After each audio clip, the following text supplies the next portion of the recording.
Good morning. Good morning. This is Chris, your Financially Sassy Coach. How are you sassy ladies doing today? I hope you had a wonderful weekend. Let me know that you're here and any questions or comments or anything. Today I'm going to be talking about money mindset. I'm going to share a few quotes that I absolutely love. And I'm also going to talk about 3 different places that you actually, where your money habits come from. So if you're here, let me know. Give me some thumbs up or something so I know you're here. Good morning, Mary. Okay, so what I do is I help women, smart women that know that they want to change their financial situations. They know they want to make a difference. They just don't know where to start. This is something that I am very passionate about, helping women learn how to make their money work for them and show them how to connect the dots, get started in moving forward. Good morning, Jennifer. So I'm going to start. The first place that we start getting our money habits is from our family. When we grew up, how did our parents deal with money? How do they talk about money? Actually, I was with somebody the other day, and their parents are excellent with money. They're great. They've always been really good with money. However, none of the kids have been good with money. And I was talking to the father actually, and we were discussing why, his kids, he's done well, but his kids have not. And it's a classic example of, if you don't want to have your kids always coming back to live with you when they're adults, you need to teach them how to make their money work for them, how to save money, how to invest money, how to do the things that you're doing that has been successful for you. Your kids need to know this too, and you need to start early. So let me see. I wrote this down here on my phone today. If I can hit the right button here. Stay with me. Where's my notes? I just had it. Don't you hate that? Okay, right here. Okay, so I want to talk to you about society, how society affects your view on money and how you handle money. So this is the thing with society. They give you this buy now, pay later. So we use our credit cards to buy things that we can't afford. And the financial industry, they absolutely don't care if you don't understand this, because as long as you're paying interest, they love you. So they will continue to have you buy things that you can't afford. And the other thing is that society says, one of my good buddies actually says this: if you can't be rich, then you should look rich. He says that is what a lot of his he hears people saying. You got to look the part. And you know what? Honestly, I am totally the opposite. I was reading an article this morning about a football player that he was a lineman of some, I don't watch football, as you can tell. But he wasn't like a quarterback. He wasn't making millions of dollars a year, but he was making up to $600,000 a year. Yet he was living on $25,000 a year. And the reason he did that, he said, is because he wanted to spend money on things that he cared about, and the things that he cares about doesn't cost a lot of money. So he is actually going to be able to retire. He retired from football, but he's not going to have to go and find another job because he spent all his money, which is something that happens all the time with these famous athletes, famous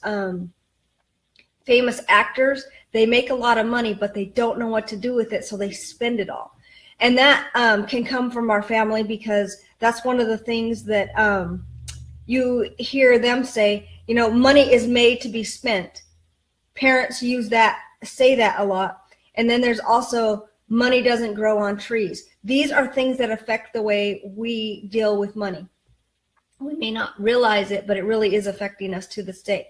So the other thing with society is everybody's doing it, so why shouldn't I do it? That is a big problem. And it really is hard for us to actually go the other direction. We don't want to get left behind by what everybody else is doing. And I say we because I think the majority of people feel that way. I don't want to be left behind. But in reality, joining the crowd, keeping up with the Jones is not putting you in a good situation. You are going to have to work till you're 90, or you're going to have to work till you die if you continually want to keep up with the Jones. And then the thing is, when you get older and you can't work to keep up with the Jones, you're going to go from living really nice to living in a little apartment. And you don't want that. And okay, and so friends, our friends actually affect the way we deal with money also. The Jones are broke, Jennifer says. That is true.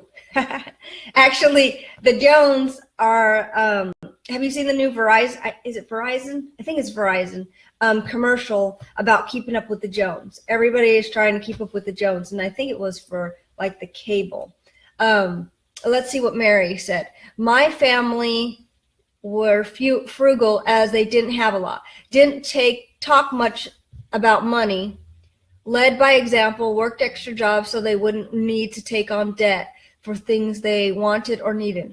My dad went back to school after high school education only, and so did mom. After high school education, she became a nurse.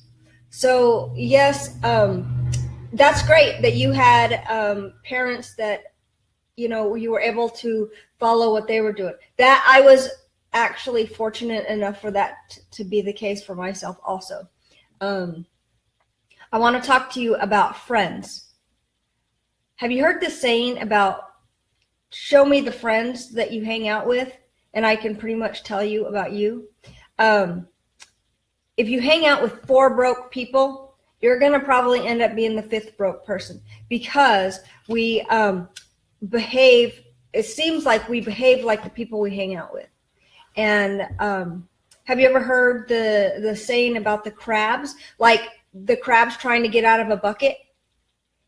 They can't get out of a bucket, especially if they have their friends, their other crabs in the bucket, because they pull each other down. They keep each other down, and that's just something that, you know, you need to keep in mind when you are deciding who your friends are going to be. And I'm not saying you just want to hang out with people that have a lot of money, but you want to think about who you spend most of your time with. And that is if you want to have money, or if you want to learn some habits of these people that have money. So today's topic was on money mindset. We have to learn how to change the way we think about money, because if we make a lot of money, it doesn't matter how much money, it doesn't matter what our income level is. When we make more money, we're going to stay in the same situation. We're just going to have bigger problems. So we must learn how to think differently about money.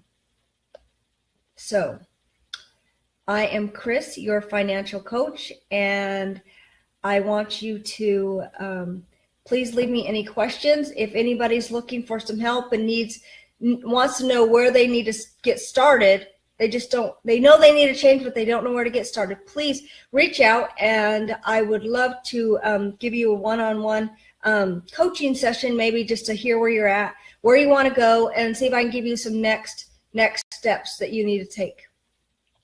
So, ladies, if you've learned anything from any of the videos that you've heard here or post, please invite your friends and help us keep this movement.